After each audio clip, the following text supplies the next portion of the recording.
हमारे साप्ताहिक श्रील प्रभुपाद कथा में।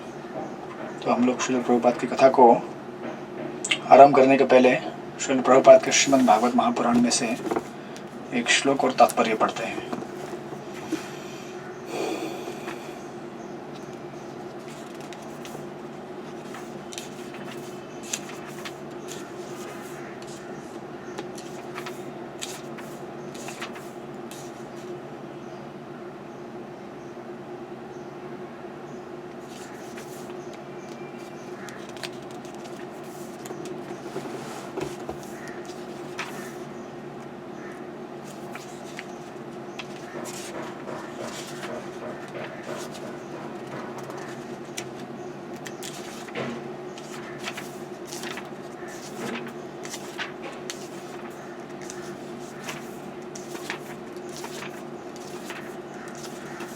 तो ये श्रीमद् भागवत के प्रथम स्कंद के 8वें अध्याय का 26वां श्लोक है।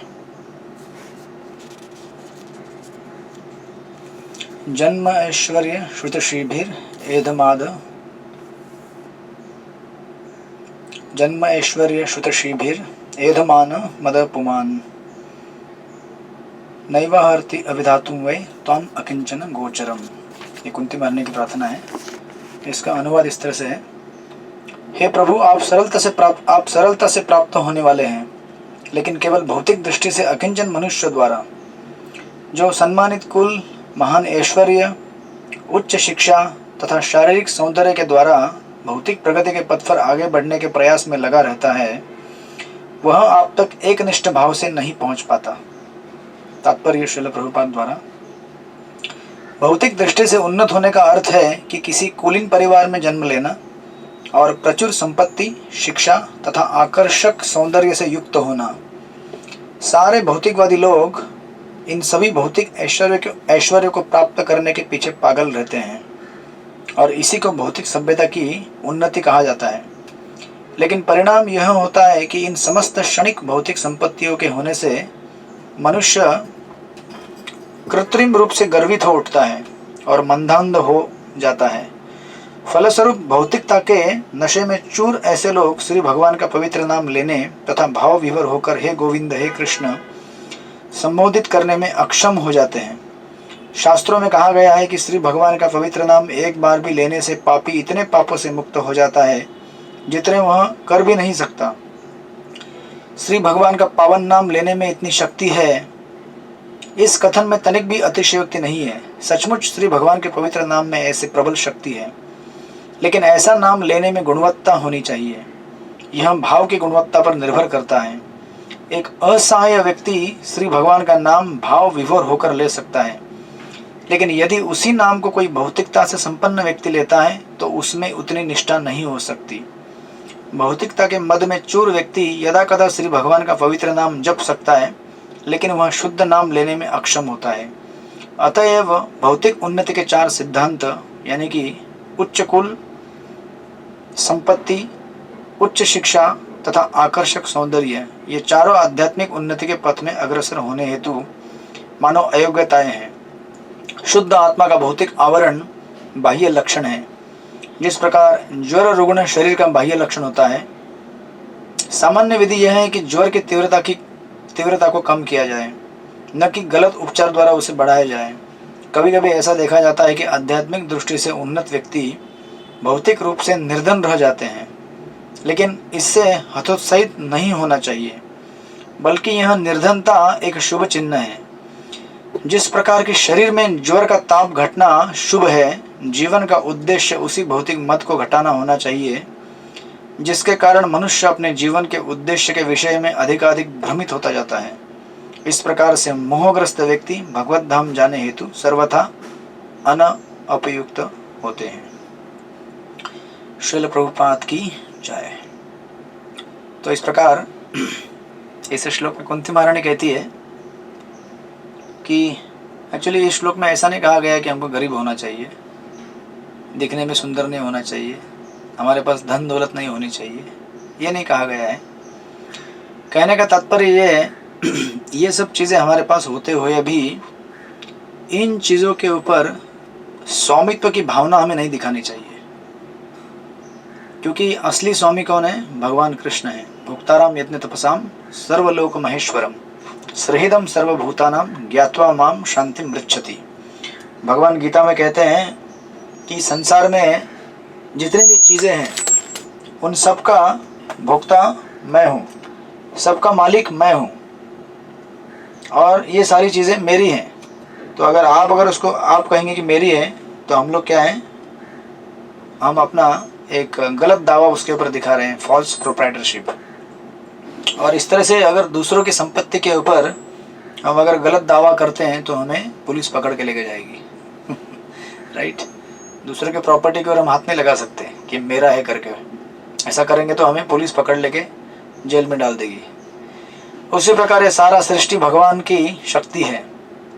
ये शरीर हमारा, हमारे घर परिवार में रहने वाले लोग, हमारे घर की जितने भी गहने जितने भी होंगे, आपके पास जितनी भी साड़ियाँ होंगी, जितने भी शर्ट होंगे, पजामा होगा, धोती कुर्ता होगा, घर के बर्तन, घर में बिछाने वाला चटाई, सोफ़ा, जो भी है सब कुछ भगवान की कृपा के द्वारा हमें मिला हुआ है, उनका है।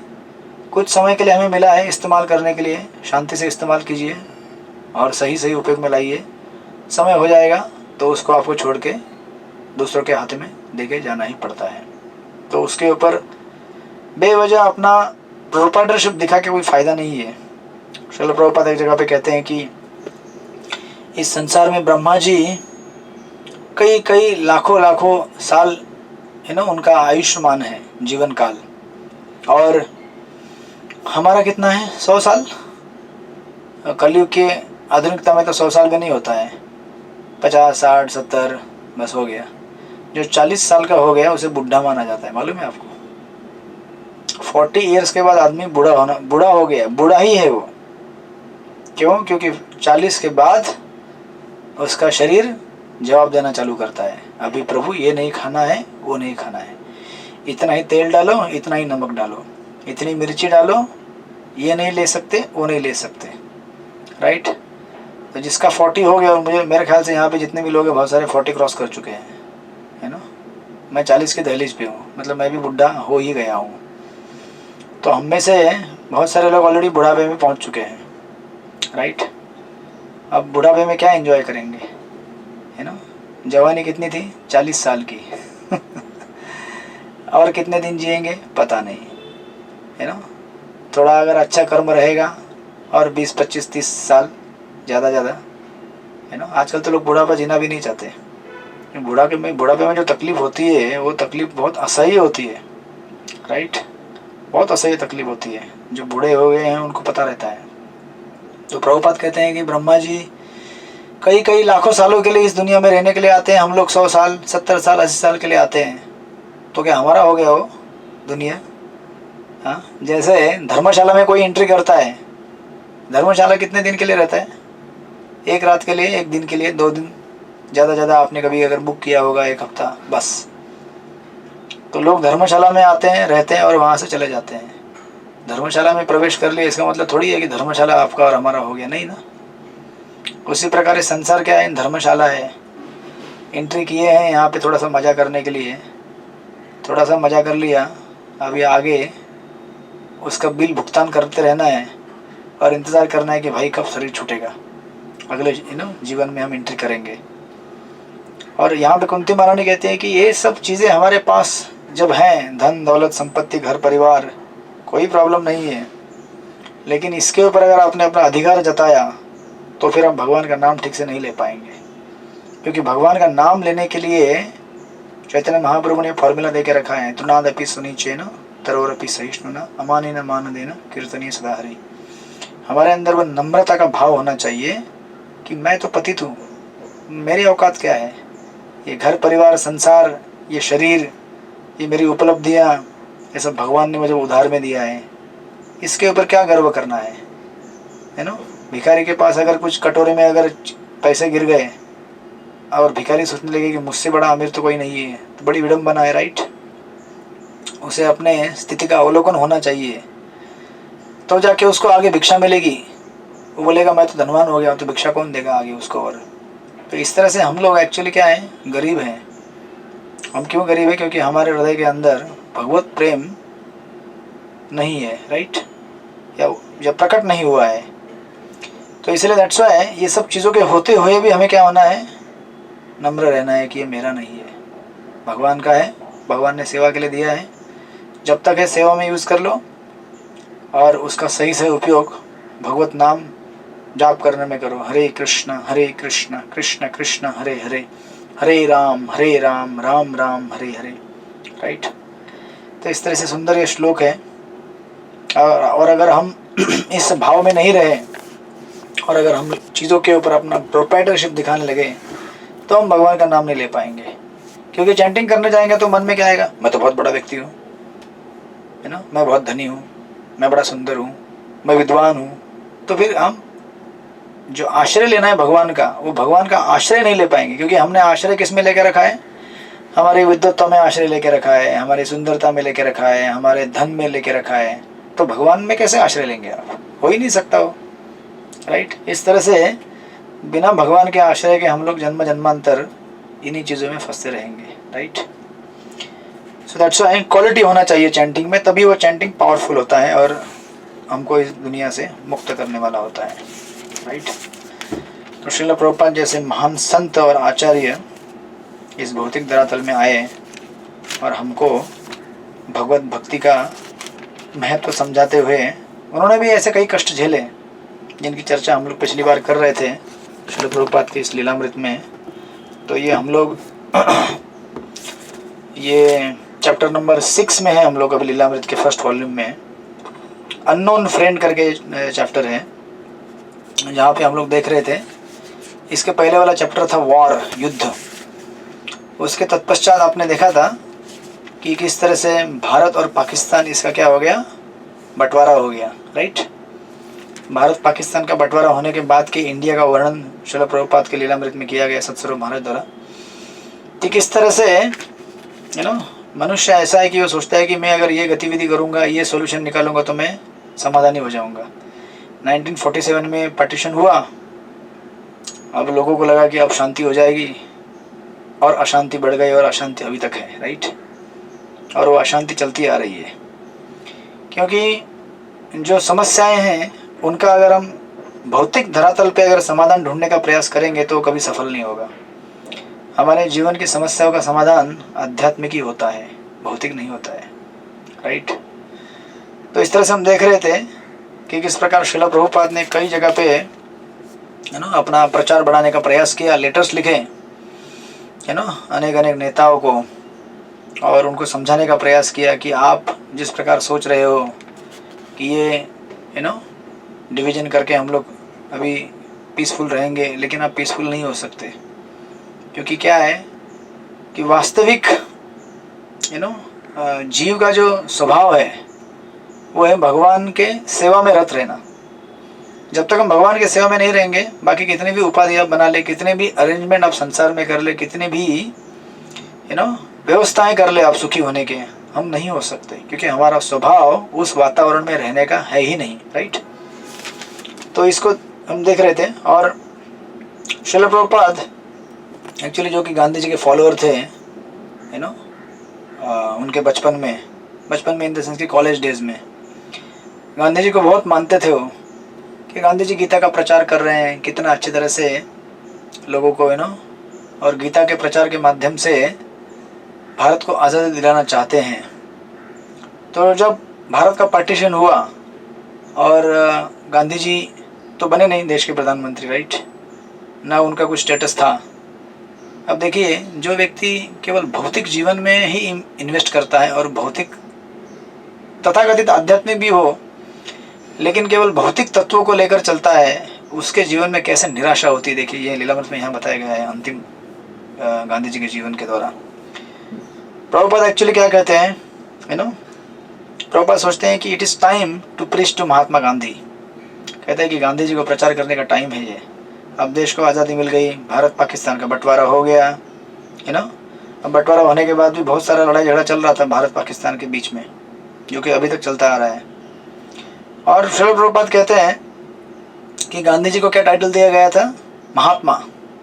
लेकिन प्रभुपाद कहते हैं कि महात्मा ऐसा नहीं बनते, महात्मा कोई रबर स्टैंप नहीं है कि आपने एक स्टैंप मार दिया आज मेरे सर के ऊपर या किसी के सर के ऊपर, महात्मा ऐसा नहीं बनता कोई महात्मा।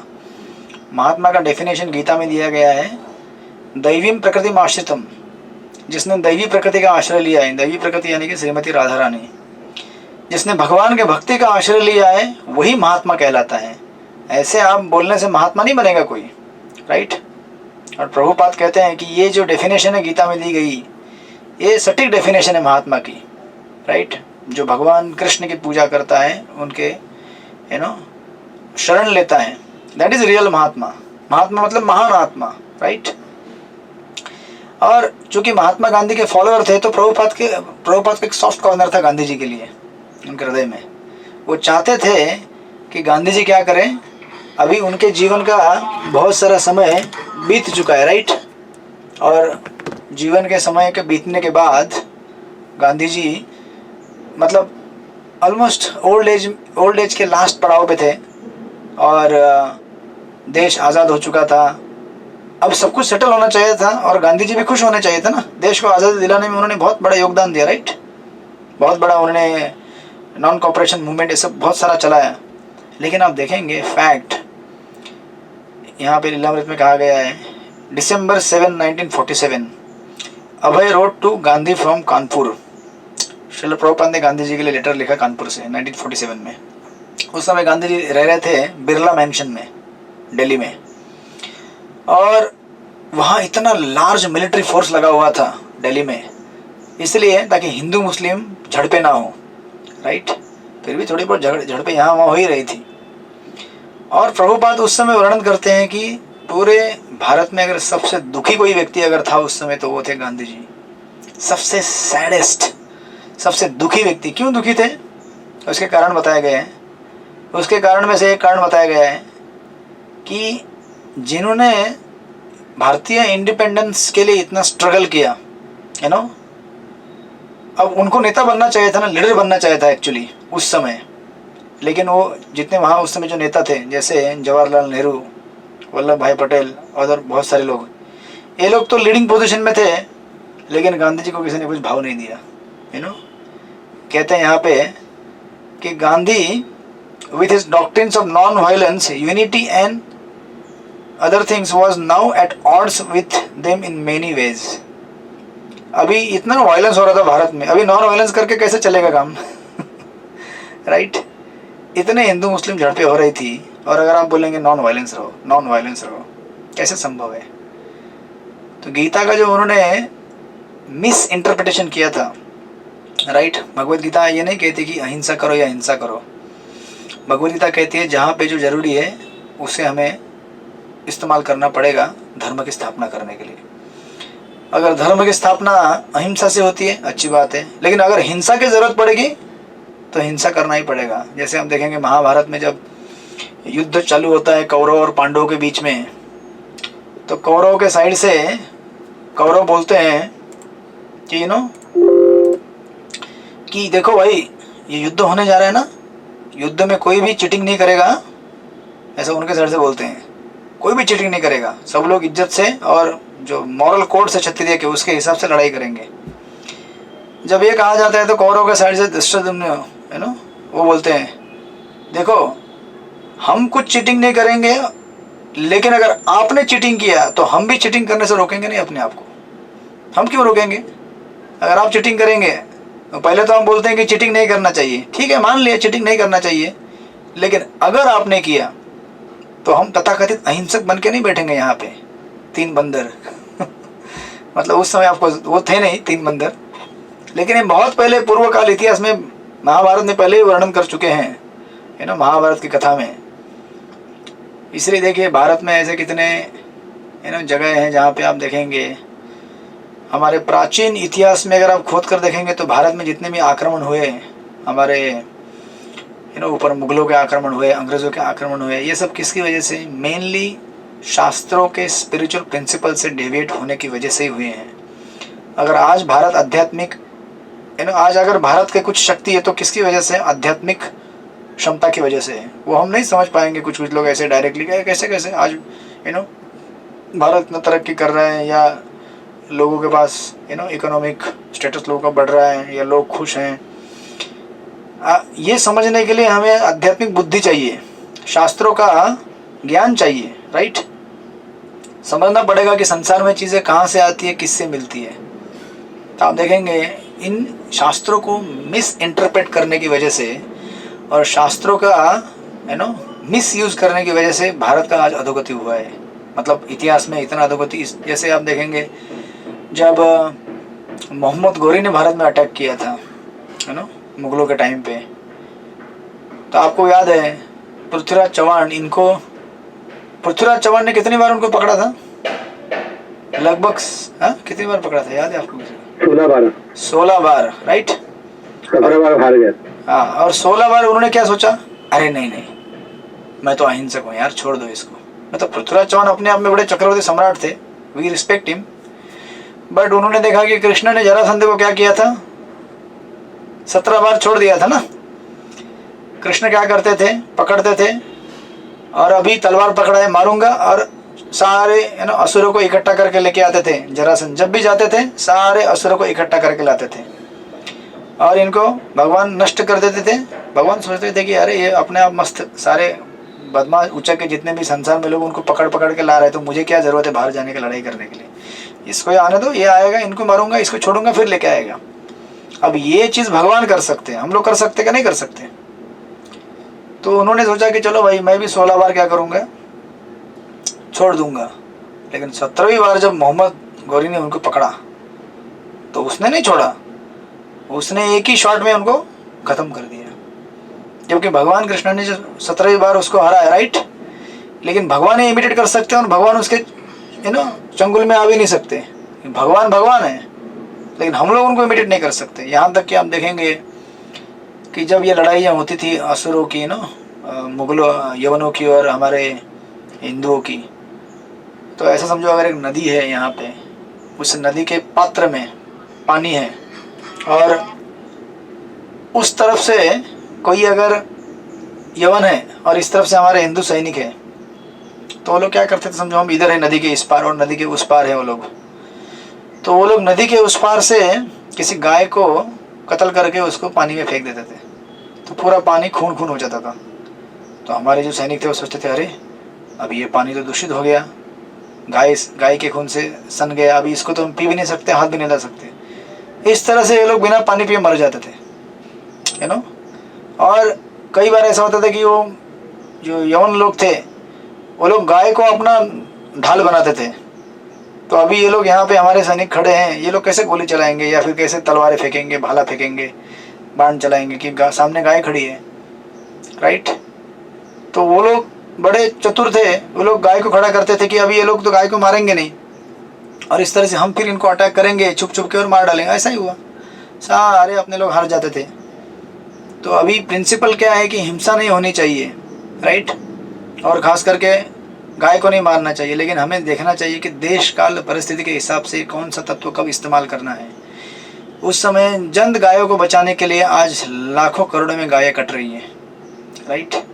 उस समय अगर कुछ गायों को सेक्रीफाइस भी करना पड़ता, लेकिन अगर युद्ध जीत जाते हम लोग तो आज करोड़ों गायें बच जाती। इसलिए तत्व ये नहीं है कि अहिंसा करना है या हिंसा करना है, ना तो हमें हिंसा करना है ना अहिंसा करना है, हमें जो ज़रूरी है वो करना है। जिस चीज़ की जब ज़रूरत हो तो उसको प्रैक्टिकली अप्लाई करना पड़ता है। और गांधी जी ने तो कहा कि अहिंसक रहो, लेकिन उनका वो फार्मूला भी फेल हो रहा था, इसीलिए उनको ना कोई लीडिंग पोजीशन मिला, ना उनको कोई किसी ने भाव दिया। इतने बड़े नेता थे, उनको इंडिपेंडेंट मूवमेंट में इतना योगदान दिया, अभी उनको प्रेसिडेंट बनना चाहिए था या बड़ा नेता बनना चाहिए था, उनका कोई भी औकात नहीं रखा गया। ये सब बड़े लोग नेता बन गए और ये वहीं पीछे अपने जैसे कहीं कोने में, क्योंकि अब कैसे चलेगा अहिंसा, इतना बड़ा अहिंसा हो रहा है हिंदू मुस्लिम, तो आप अभी अहिंसा करेंगे तो कैसे लोग मानेंगे आपको? That's not practical, right.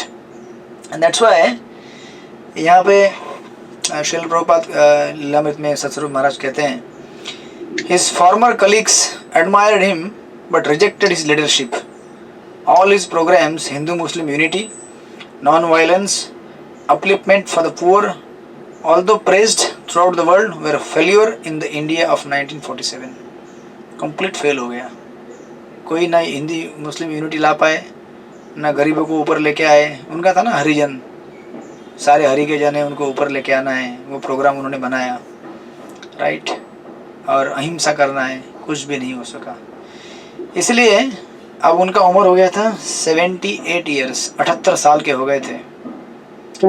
Gandhi ji इस उम्र में उनको 78 साल मतलब क्या होता है, इंसान का संन्यास का आश्रम रहता है, और संन्यास आश्रम में जो व्यक्ति रहता है एक्सटेसी में रहता है भगवान की भक्ति करते हुए, राइट। इनका यही फेज था, लेकिन ये बेचारे एक्सटेसी में नहीं थे, बड़े दुखी थे। He was the saddest person in whole of the country. इस तरह से श्रील प्रभुपाद ने प्रयास किया कि गांधी जी को कुछ समझाया जाए, है ना। इसलिए ये अध्याय का टाइटल है अननोन फ्रेंड, एक अज्ञात मित्र। तो श्रील प्रभुपाद ने पत्र लिखा गांधी जी को, है ना, डियर फ्रेंड महात्मा जी, है ना। और उन्होंने इस पत्र में लिखा कि मैं आपका एक अननोन मित्र हूँ, है ना। कभी कभी आपने, कभी मैंने भी, है ना, इस्कॉन में आने के पहले उटपटांग हरकतें की हैं ये कोई अपना फेवरेट अगर कलाकार रहता है, बॉलीवुड वाला, हॉलीवुड तथाकथित, तो हमें लगता है कि अरे मैं कुछ लेटर भेजूंगा या कुछ मैसेज भेजूंगा तो देखेगा। कभी ज़िंदगी में देखने वाले हैं नहीं वो लोग, राइट। श्रील प्रभुपाद के साथ भी यही था। प्रभुपाद जी ने लेटर लिखा, उनको पता था ये देखने वाले हैं नहीं, लेकिन उन्होंने अपना कर्तव्य समझ के लेटर लिख के भेज दिया। गांधी जी थोड़ी उनका लेटर पढ़े, उनको हजारों लेटर आते थे और उनको कोई संज्ञान नहीं था भी तो उन्होंने इम्पोर्टेंस नहीं दिया, राइट। तो प्रभुपाद लिखते हैं, I am your unknown friend but I had to write to you at the time, at times and again although you never care to reply them, right. Prabhupada ने यहाँ तक बैक टू ऑर्डर मैगजीन भी अपना भेजा था उनको, लेकिन उसका भी कुछ उन्होंने रिप्लाई नहीं दिया, ना उन्होंने कभी पढ़ा। विचार कीजिए, श्रील प्रभुपाद इस सदी के इतने बड़े महान आचार्य हैं, राइट। और कितना अथक प्रयास किया उन्होंने एक इस जगत के, है ना, उनको महात्मा कहा जाता है उनके अपने कारणों के लिए। और प्रभुपाद ने यहाँ पे कह भी दिया कि महात्मा कैसे होते नहीं होते हैं। इतने महान आचार्य श्रील प्रभुपाद, जिसको हम आज दुनिया पूरा एडमायर करती है, लेकिन उनके आचार्य प्रकटीकरण होने के पहले इन्होंने इतने सारे, यू नो, एफर्ट लिए गांधी जी को रिफॉर्म करने के, उनको हेल्प करने के। और प्रभुपाद लिखते हैं, I am your old friend although unknown to you, I am writing to you in order to bring you to the rightful position deserved by you. आपने जो अपना इज्जत खोया है ना, मैं आपको उस ग्लोरियस पोजीशन पे वापस लाना चाहता हूँ। आपका मैं अज्ञात मित्र हूँ। और प्रभुपाद एक्चुअली लिखते हैं, अगर आप इस वक्त तुरंत इमीडिएटली आपके इस तथाकथित पॉलिटिकल करियर से अगर रिटायर नहीं हुए और भगवत भक्ति में प्रविष्ट नहीं हुए, तो आप बहुत ही भयानक मृत्यु का सामना करेंगे। प्रभुपाद ने वार्निंग दिया है, You must immediately retire from active politics if you do not desire to die an inglorious death, right? जो कि एक्चुअली बाद में सत्य निकला। प्रभुपाद ने तो प्रेडिक्ट किया, है ना, आचार्य हैं, वो जानते हैं क्या कि आपको अगर ऐसे बेकार की मृत्यु नहीं मरनी है ना, तो आप क्या कीजिए, आप भगवान को सरेंडर कीजिए। और आपने आज तक तथा, है ना, वैराग्य प्राप्त किया है, गीता का ज्ञान लिया है, उसको लेकर क्या कीजिए, हम प्रचार करते हैं। और आप ये मत सोचना कि आप बड़े महात्मा बन गए हैं, देश के बहुत बड़े पॉलिटिकल लीडर हैं, दुनिया में आपका नाम है। ये जितने भी आपकी उपाधियाँ हैं, ये सब क्या है, माया के द्वारा बनाई गई तथाकथित भ्रामिक संकल्पनाएं हैं। आपका जो यश है, आपका जो कीर्ति है, ये आपको मृत्यु के समय में कुछ भी काम में आने वाला नहीं है। ये सब आपको यहीं पे छोड़ के जाना पड़ेगा। ये भ्रामक है, इसलिए आप इसके गर्व में मत फूलिए। तथ्य को जानने का प्रयास कीजिए कि आप इस समय कितने दुखी अवस्था में हैं और कितने कष्ट में हैं, राइट। और एक्चुअली साधु मतलब क्या होता है, सतस्वरूप महाराज कहते हैं, साधु का अर्थ होता है, साधु इज वन हु कट्स। साधु मतलब जो काटता है। किसको काटता है? इंसान को नहीं काटता है हमारी जो आसक्तियाँ हैं उनको काटता है, राइट। इसलिए लोग साधुओं का ज़्यादा संग नहीं करना चाहते, डर जाते हैं, क्योंकि साधु क्या है, उसको कुछ लेना देना नहीं है संसार से। वो तथ्य बताएगा आपको, ये तथ्य है, ये वास्तविकता है और ये माया है ना। दोनों का अंतर आपको बता देगा, हमको बता देगा। इसलिए लोग साधुओं के पास जब भी जाते हैं तो बोलते हैं, बाबा जी आप लेक्चर मत दो, खाली आशीर्वाद दो हमको ऐसे श्रील प्रभुपाद के पास, है ना, लोग आए एक बार और बोले, स्वामी जी आप हमारे लिए प्रार्थना कीजिए। है ना, हमें ये चाहिए वो चाहिए। प्रभुपाद बोले अगर मैं सचमुच प्रार्थना करूँ ना तो आपका है ना मतलब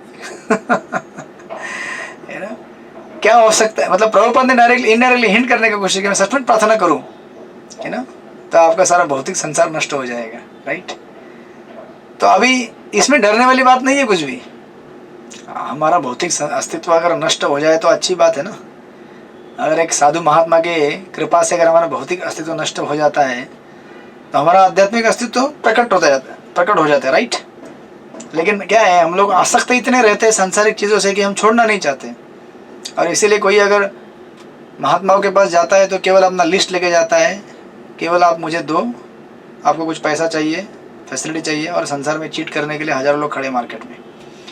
लोग कहते हैं आप हमें पैसा दो और हम आपको भगवान बना देंगे, आपकी सारी इच्छाएं पूरी कर देंगे, जाओ।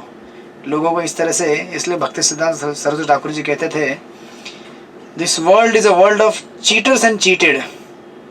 संसार में सारे लोग एक दूसरे को क्या कर रहे हैं, फंसा रहे हैं, खुद फंस रहे हैं, दूसरों को फंसा रहे हैं, राइट। हम लोग इन्वेस्ट जिस चीज़ में करते हैं उसमें से कुछ रिटर्न मिलने वाला नहीं है हमको। इन्वेस्ट हम ये सोच के करते हैं कि इसमें से कुछ हमें सुख मिलेगा, राइट, लेकिन उसमें से केवल क्लेश ही क्लेश मिलता है हमें। लेकिन माया इतनी भ्रामक है कि हमें इस बात का साक्षात्कार होने नहीं देती है कि ये गलत जगह पे इन्वेस्ट कर रहे हो बेटा। और किसी को बोला जाए कि जब करो हरे कृष्णा कृष्ण कृष्ण हरे हरे, हरे राम राम राम हरे हरे। लोग बोलेंगे टाइम नहीं है हमारे पास, हैं, उनको टीवी देखने के लिए टाइम है, मोबाइल में दिन भर हाथ घुमाने के लिए टाइम है, जब माला के ऊपर नहीं घुमाओगे हाथ, हाँ? हाथ में टीवी का रिमोट रहेगा या मोबाइल रहेगा, राइट। एक जगह प्रभुपाद कहते हैं कि एक नाती था, एक बूढ़ी अम्मा का, तो कैसे तो हरे कृष्णा में आ गया और डिवोटी बन गया, छोटा बच्चू नाती था। तो अपने दादी को जो अंतिम अवस्था में थी उसको बोल रहा था, दादी हरे कृष्णा जप करो, हरे कृष्णा जप करो दादी, हरे कृष्णा जप करो।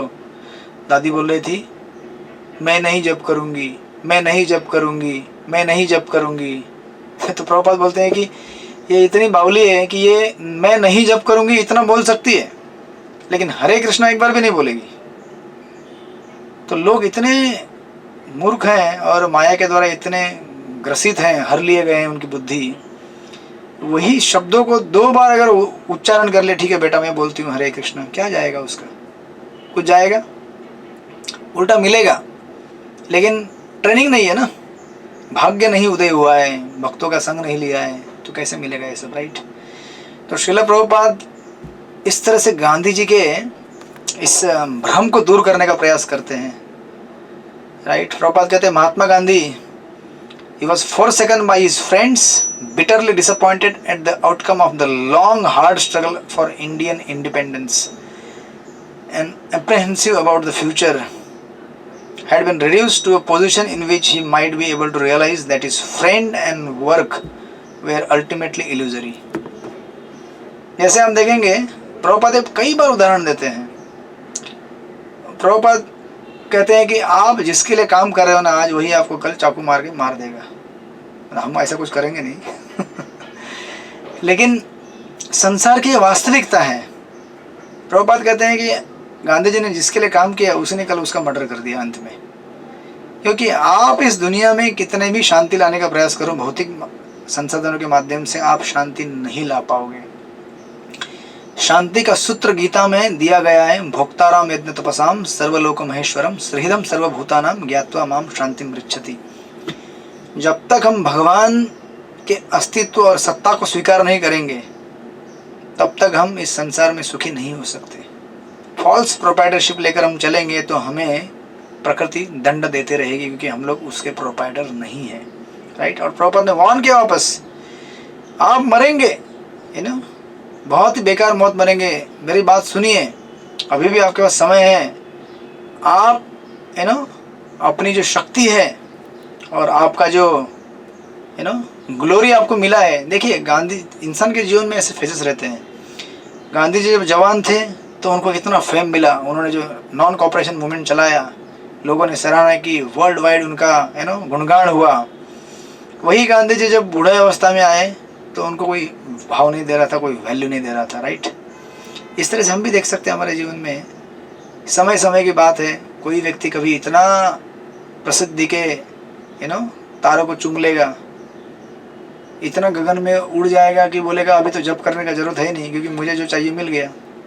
लेकिन उसे याद करना चाहिए कि ये चीज़ ज़्यादा देर रहने वाला नहीं है, समय के साथ चला जाएगा। जैसे आज हमको एक भगत एक स्टोरी बता रहे थे, बोले कि एक राजा अपने मंत्री से बोला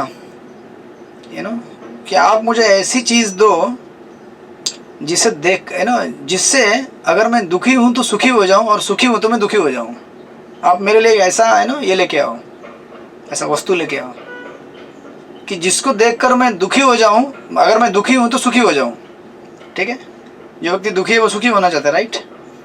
लेकिन राजा ने ये भी बोला अगर मैं सुखी हूँ तो दुखी हो जाऊँ। तो मंत्री एक लेके आया, जैसे मेरे हाथ में एक यहाँ पे रिंग लगा हुआ है, इसमें महामंत्र लिखा हुआ है इसके ऊपर। तो उसको देख के बता रहे थे वो स्टोरी। तो बोले कि वो मंत्री ने क्या किया, एक ऐसा रिंग लेके आया और राजा को गिफ्ट में दिया, और राजा का बोला देखो इसको, उसमें क्या लिखा हुआ था, जैसे यहाँ पे महामंत्र लिखा हुआ है, उसमें लिखा हुआ था दिस शैल टू पास, मतलब ये भी चला जाएगा।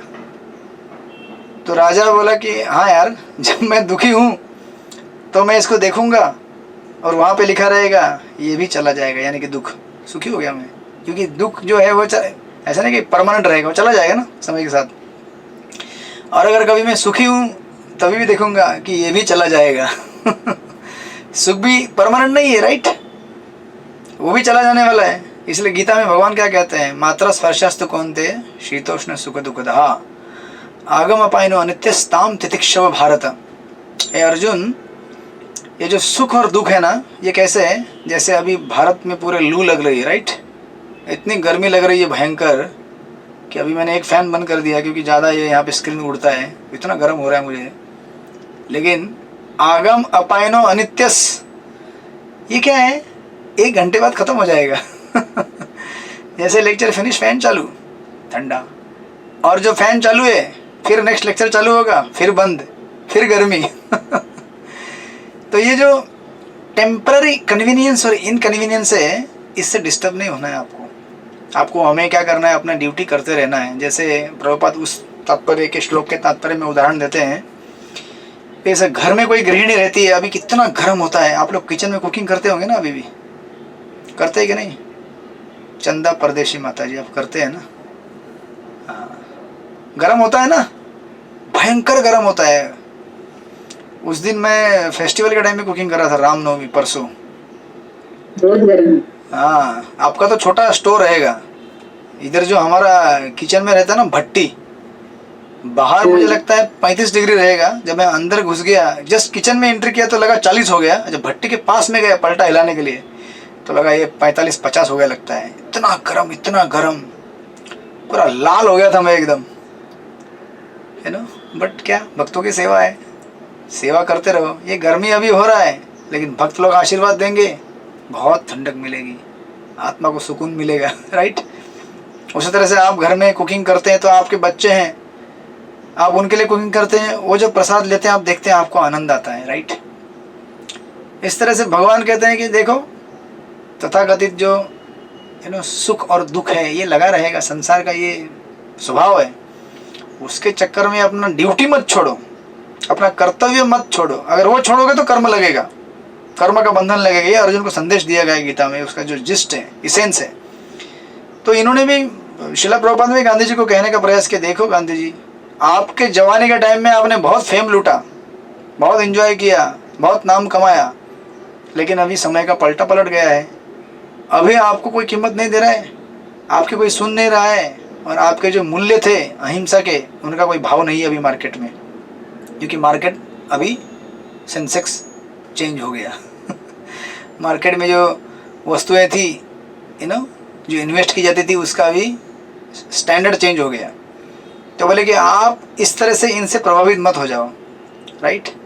और आप क्या करो, इस एक्टिव पॉलिटिक्स से रिटायर हो जाओ, आप मेरे साथ आओ, हम दोनों मिलकर क्या करते हैं, प्रचार करते हैं भगवत भक्ति के। क्योंकि आपके पास फेम है, आपके पास नाम है, आपको लोग जानते हैं, और अगर आप भगवत गीता का प्रचार करेंगे आज, तो बहुत सारे लोग सुनेंगे आपके गीता को, राइट, क्योंकि आपके पास इतना पॉपुलैरिटी है।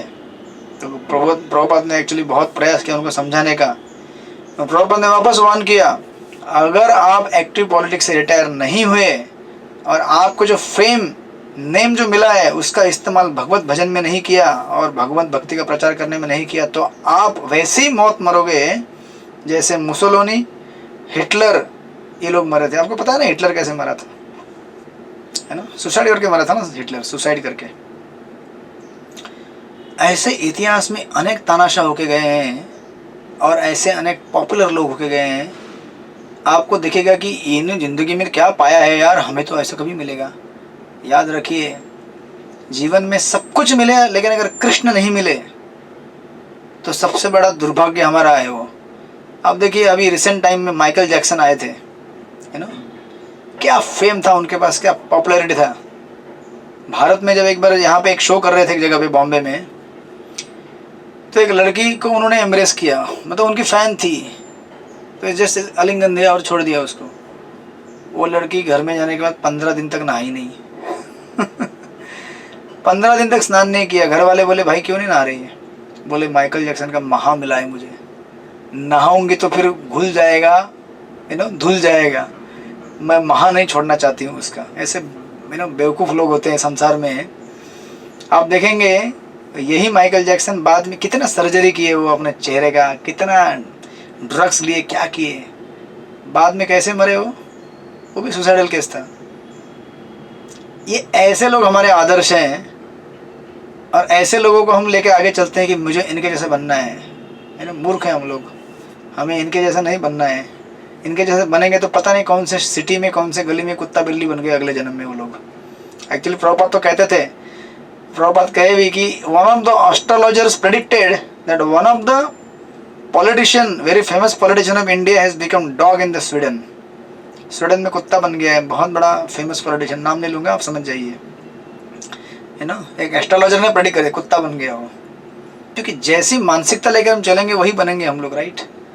तो उन्होंने कहा गांधी जी को, देखो आप अगर बेकार की मौत नहीं मरना चाहते हो, ये हिटलर मुसोलिनी जैसी, आ जाओ मेरे साथ, हम मिल के प्रचार करेंगे।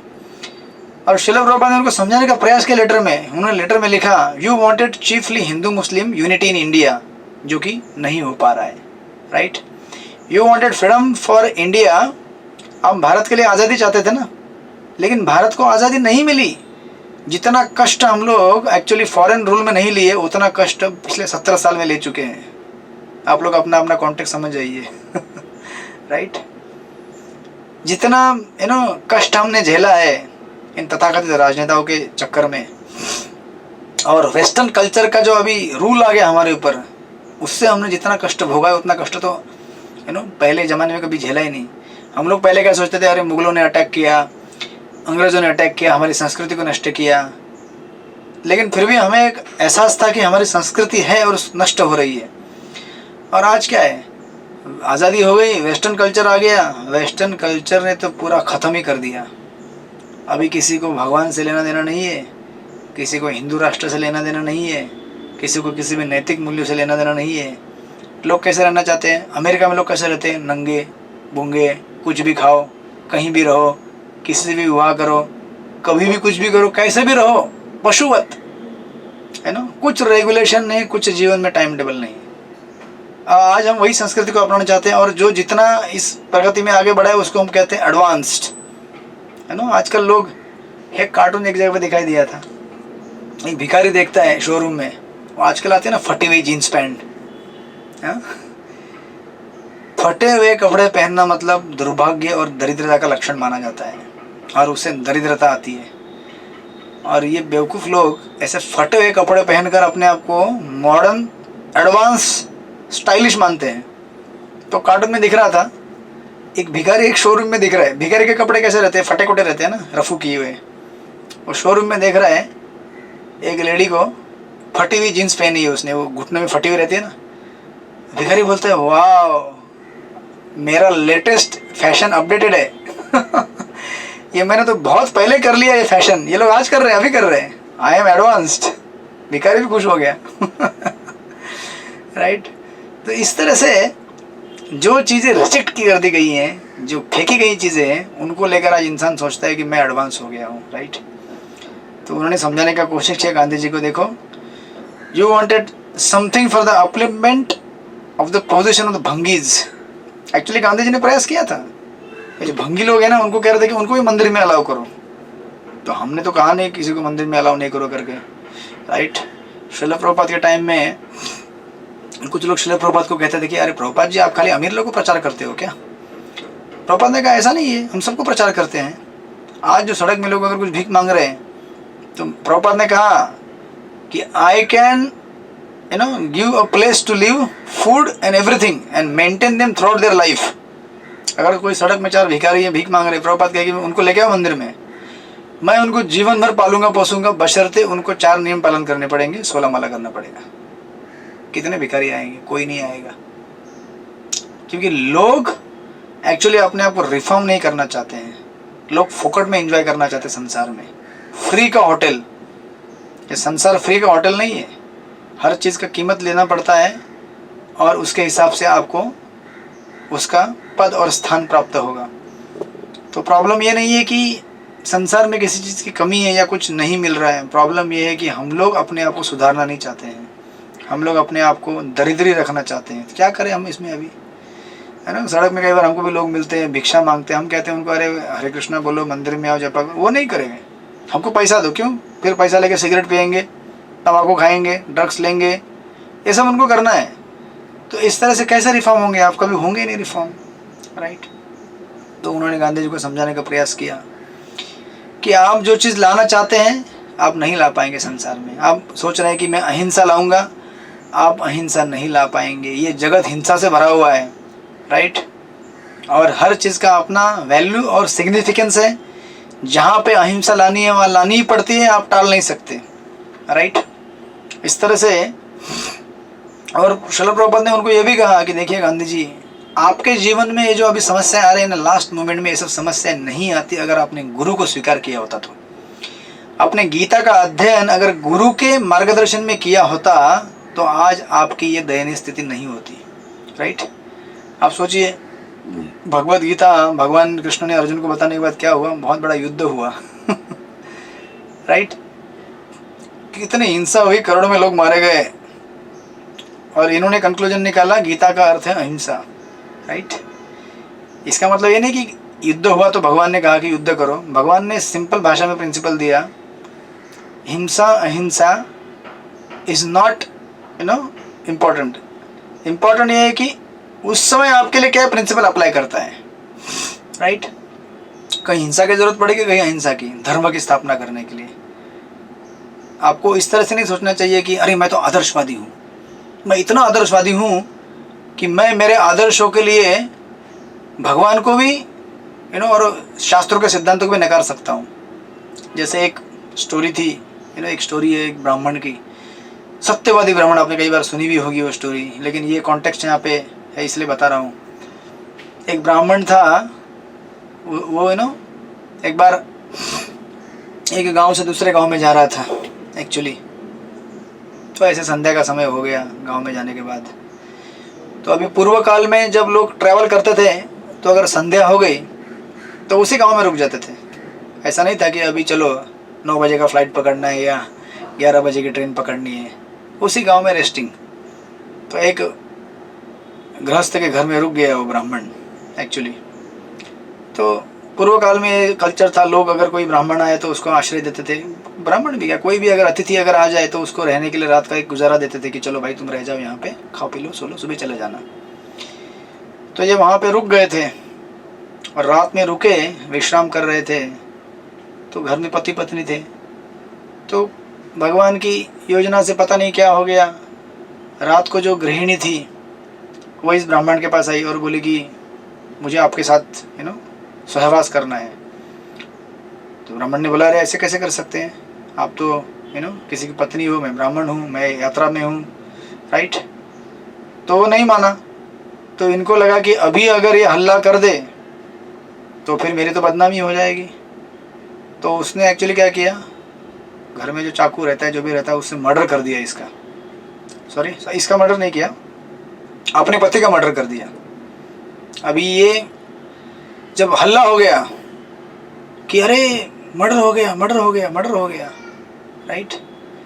तो अभी उस समय ऐसा कुछ था नहीं, फिंगरप्रिंट बनाना या कुछ बनाना राइट, कि पता चले कि किसने चाकू पकड़ा है या क्या किसने किया है।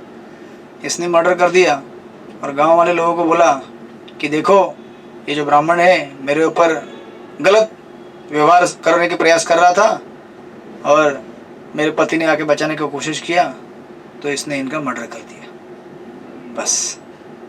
तो अभी गांव में पंचायत बैठ गई, क्योंकि ब्राह्मण था इसलिए अभी इसकी हत्या नहीं की जा सकती, तो उसके हाथ काट दिए गए, हाथ काट के उसको बोला गया चलो जाओ यहाँ से। तो ये जो ब्राह्मण जब जा रहा था, जाते समय वो सोच रहा था, अभी देखिए कभी कभी जीवन में ऐसे अकस्मात घटनाएं हो जाती है कि हमको भी पता नहीं चलता कि क्या हो गया, मैंने क्या किया था भाई, राइट। तो आपको JOSD कोर्स करना पड़ेगा उसके लिए why do bad things happen to good people. तो गांव के दहलीज से बाहर जाते जाते इसने विचार किया, हे भगवान मैंने क्या किया, मेरे साथ ऐसे कैसे हो गया। तो भगवान ने उसको अंतर्दृष्टि दी और बताया उसका पूर्व जीवन, मतलब कि पूर्व जीवन में आप बहुत बड़े सत्यवादी महात्मा थे, गांधी जी के जैसे सत्यवादी ब्राह्मण थे आप, राइट। सत्यवादी ब्राह्मण मतलब आप कभी झूठ नहीं बोल, आपने व्रत लिया था कि मैं कभी झूठ नहीं बोलूँगा। और एक बार आप एक पेड़ के नीचे बैठ के तपस्या कर रहे थे, वहाँ से एक गाय गुजरी भागती हुई, तो गाय चली गई, उसके पीछे एक हत्यारा आया, कसाई, हत्या करने वाला गाय का। और वो जो व्यक्ति आया तो उसने पूछा ये ब्राह्मण से कि भाई आपने देखा क्या, यहाँ से गाय गई क्या। तो अभी ये ब्राह्मण बोला कि मैं तो सत्यवादी हूँ, मैं झूठ नहीं बोलूँगा, लेकिन अगर मैंने सच बोल दिया तो गाय की हत्या होगी, झूठ बोल दिया तो फिर मेरा व्रत का क्या होगा। इसलिए कुंती महारानी यहाँ पे बोली ना, अपना एक अभिमान जो है ना तथाकथित, उसे हमें त्याग देना चाहिए। अनुकूल्य से संकल्प प्रतिकूल्य से वर्जनम, भक्ति के लिए जो अनुकूल है उसको स्वीकार कीजिए, जो प्रतिकूल है उसको छोड़ दीजिए। अपने अहंकार में मत रहिए कि मेरे हिसाब से ये सही है, मेरे हिसाब से वो सही है, मैंने ऐसा व्रत लिया, तुम्हारे सारे व्रत गए खड्डे में। अगर भक्ति के लिए कुछ काम में नहीं आते तुम्हारे तथाकथित व्रत, कभी कभी भक्त लोग एकादशी में उपवास करते हैं, जन्माष्टमी में, और सेवा करते करते चक्कर आके गिर जाते हैं, उनको कहा जाता है भाई इधर आओ प्रसाद लो थोड़ा सा, आपके लिए इस समय सेवा इंपॉर्टेंट है। जो बाकी भगत लोग उपवास कर रहे हैं ना, आप उनको उपवास करने में मदद कीजिए, लेकिन उसके लिए हो सकता है आपको अपना उपवास तोड़ना पड़े, राइट। मैं ये नहीं कह रहा हूँ कि उपवास मत कीजिए, लेकिन प्रिंसिपल क्या है, हायर प्रिंसिपल, उसको हमें देख के चलना पड़ता है। तो अभी सत्यवादी ब्राह्मण ने ये बोला कि अभी मैं झूठ बोलूँगा तो प्रॉब्लम है, नहीं बोलूँगा, सॉरी बोल दूंगा तो गाय की हत्या होगी। तो इसने क्या किया, मुंह नहीं खोला, हाथ से इशारा किया, गाय उस तरफ गई, बोलो नहीं।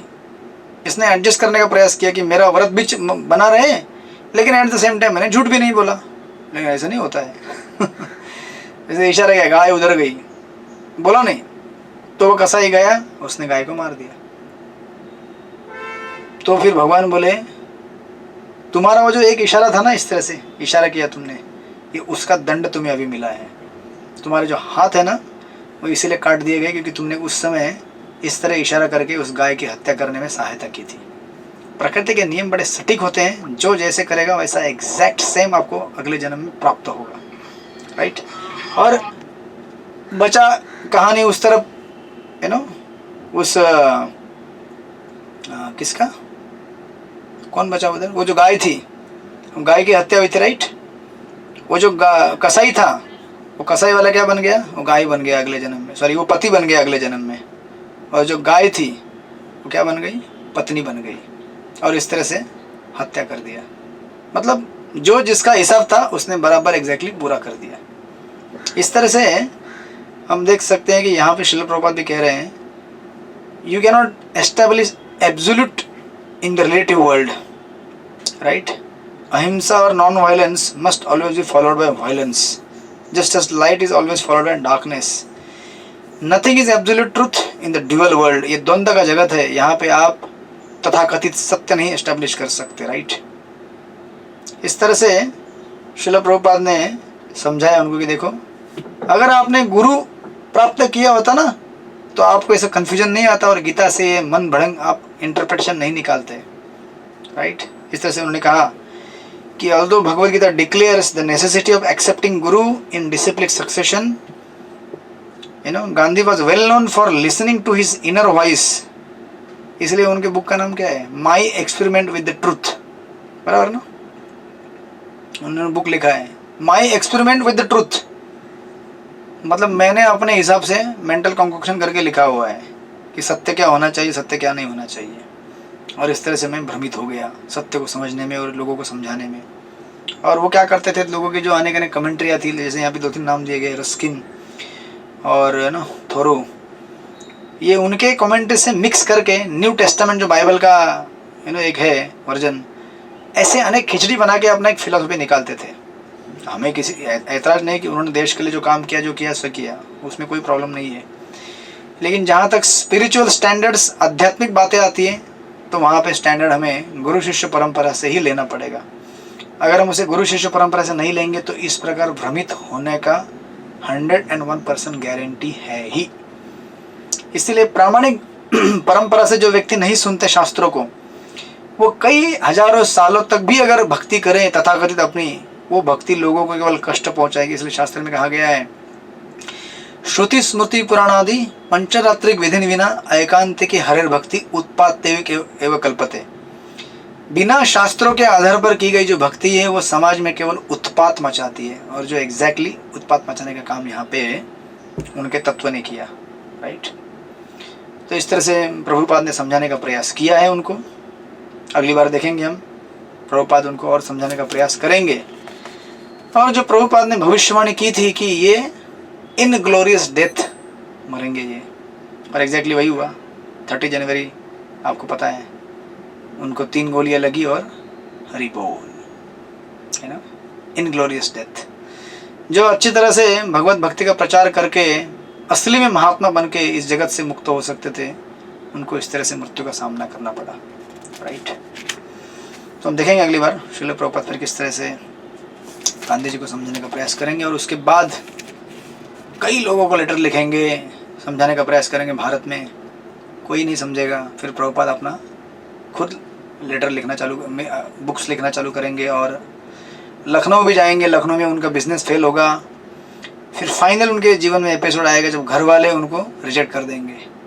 बिजनेस फेल हो जाएगा, घर वाले रिजेक्ट कर देंगे, गौड़े मठ से कोई सपोर्ट नहीं मिलेगा, अकेले प्रभुपाद, है ना। इसलिए अगला चैप्टर जो टाइटल चालू होता है ना, या ऑफकोर्स अगला चैप्टर है झांसी, वहाँ पे उन्होंने लीग ऑफ डिवोटीज ट्राई बनाया, और उसके बाद फिर अगला चैप्टर है crying alone in the wilderness. आप वो चैप्टर पढ़ेंगे तो आपके आंखों से आंसू आएंगे प्रभुपाद का।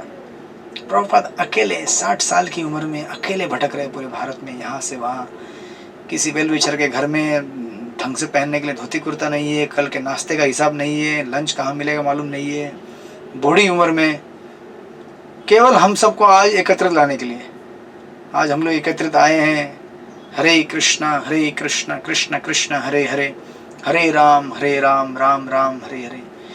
इतना ज़बरदस्त प्रचार हो रहा है पूरे भारत में, इस्कॉन के माध्यम से पूरे विश्व में। हम सब लोग लाभ ले रहे हैं, इसके लिए बड़ा कष्ट उठाया श्रील प्रभुपाद ने। इसलिए उनके कष्ट को रेसिप्रोकेट करने के लिए अगर हम केवल अपने 16 माला ठीक से करें, अपराध रहित होकर 4 नियम पालन करें, उनकी पुस्तकों को पढ़ें, तो हम उनका ऋण चुका सकते हैं। नहीं तो हमें भी बड़ा ज़बरदस्त ऋण लगेगा, इतना प्रभुपाद ने मेहनत दिया है। हम सब अपना अपना भक्ति करते रहे ठीक से, यही हमारे लिए प्रभुपाद के लिए ऑफरिंग रहेगा। हरे कृष्णा। फिर अगले हफ्ते मिलेंगे हम लोग अगले शुक्रवार को। श्रील प्रभुपाद की जय। हरे कृष्ण प्रभु जी। आपने स्टार्टिंग में बताया चैंटिंग में क्वालिटी होना चाहिए, क्या क्या क्वालिटी होना चाहिए? चैंटिंग में एक ही क्वालिटी होना चाहिए कि हम देखिए, उसमें टेक्निकल बहुत सारी चीज़ें, जैसे आपका उच्चारण स्पष्ट होना चाहिए, राइट। मंत्र का जो उच्चारण है, हरे कृष्ण कृष्ण कृष्ण हरे हरे, हरे राम राम राम हरे हरे, ये स्पष्ट होना चाहिए, डिस्टिंक्ट। आवाज़ इतना सफिशिएंट होना चाहिए कि आप सुन सके, राइट। ऐसा नहीं हरे कृष्ण ऐसा इतना भी ढीला नहीं कि आपका कान फिर और कुछ सुनना चालू कर दे। तो ये सब बहुत सारे पैरामीटर है, लेकिन इसमें सबसे इम्पोर्टेंट पैरामीटर जो महाराज